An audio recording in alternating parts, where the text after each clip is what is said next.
रामायण मेला 1982 में प्रारंभ हुआ। इससे पहले डॉक्टर राम मनोहर लोहिया जी ने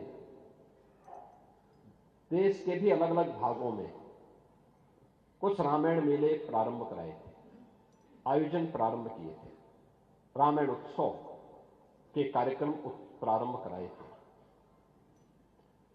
डॉक्टर राम मनोहर लोहिया इसी अयोध्या जनपद की, आज के अंबेडकर नगर जनपद में उनका जन्म हुआ।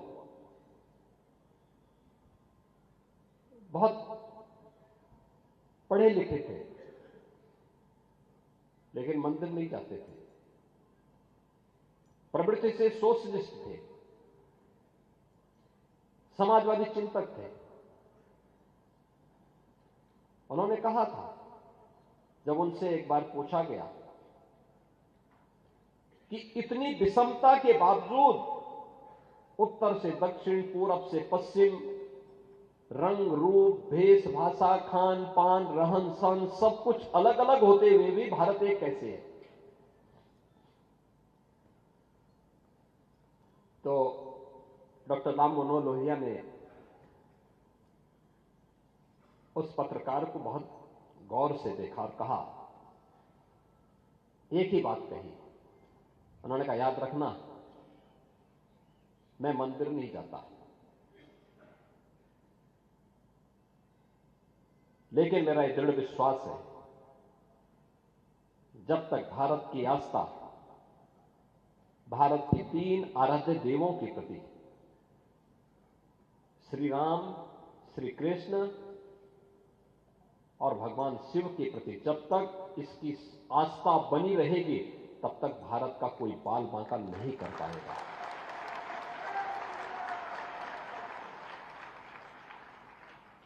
तब तक भारत भारत बना रहेगा। भारत की एकता और अखंडता को तब तक कोई चुनौती नहीं दे पाएगा। और यही कारण है, उत्तर से लेकर दक्षिण तक आज जो भारत हम देख रहे हैं, आर्यावर्त को भारत के रूप में बदलने का श्रेय अगर किसी को जाता है, हिमालय और विंध्याचल के बीच के भूभाग को सुदूर दक्षिण तक पहुंचाने का श्रेय अगर किसी को जाता है, अयोध्या के इसी तपस्वी और यशस्वी राजकुमार जो स्वयं श्री हरि विष्णु के अवतार के रूप में इस अयोध्या धाम में जन्मे थे, प्रभु राम को जाता है, प्रभु राम को। डॉक्टर लोहिया राजनीति में आदर्शों के प्रतीक माने जाते हैं। उन्होंने आज के समाजवादियों को भी कहा था, उन्होंने कहा था कि राजनीति में सच्चा समाजवादी वही जो संपत्ति और संतति के मोह से मुक्त रहे। आज के समाजवादी तो परिवारवादी हो गए हैं। अपराधी और गुंडों का संरक्षण पाए बगैर इनकी स्थिति वैसे ही हो जाती है जैसे कोई बिन पानी के मछली तड़पती है, वही स्थिति इन लोगों की हो जाती है। उसके बगैर रह ही नहीं सकते।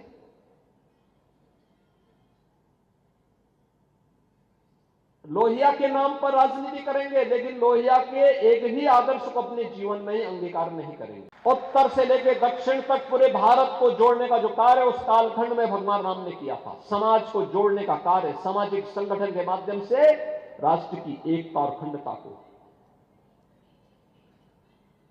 कृष्ण कंधा का राज जीतते हैं, लेकिन राज्याभिषेक सुग्रीव का करते हैं। लंका को जीतते हैं, राज्याभिषेक विभीषण का करते हैं। यह है राम का आदर्श।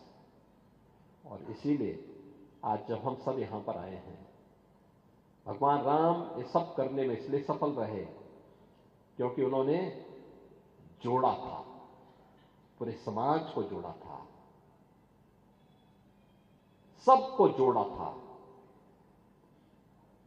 ये जोड़ने के कार्य को अगर हमने महत्व दिया होता, सामाजिक विदेश को आगे बढ़ाने और समाज को तोड़ने की समाज के दुश्मनों की रणनीति को सफल नहीं होने देते, ये देश कभी गुलाम नहीं होता।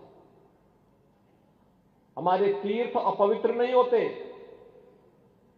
चंद मुट्ठी भर आक्रांता आकर के भारत को पद्दलित करने का दुस्साहस नहीं कर पाते। भारत के वीर योद्धाओं ने रौंद डालते, लेकिन हमारी आपसी एकता में बाधा पैदा करने वाले लोग वे सफल रहे।